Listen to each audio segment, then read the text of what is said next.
Over the next 3 years, we're bringing brand new trains onto our network. Building new trains takes several years, and introducing them into service takes time. The process begins when we award a contract for a manufacturer for new trains to be built.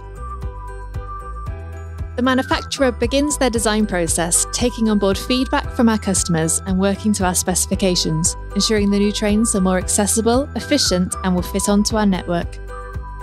We work with them to refine the design, including general onboard facilities, seating positions, styling, and branding.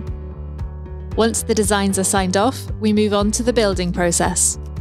They start off as empty shells, working their way along an assembly line. Once the trains are built, they enter a rigorous testing phase to ensure the trains are safe and reliable. As each train completes its testing phase, it's then handed over to Transport for Wales and delivered to one of our depots. Our training instructors are prepared to train our new drivers and conductors. Once enough drivers and conductors are trained, the new trains are introduced onto our network, one at a time.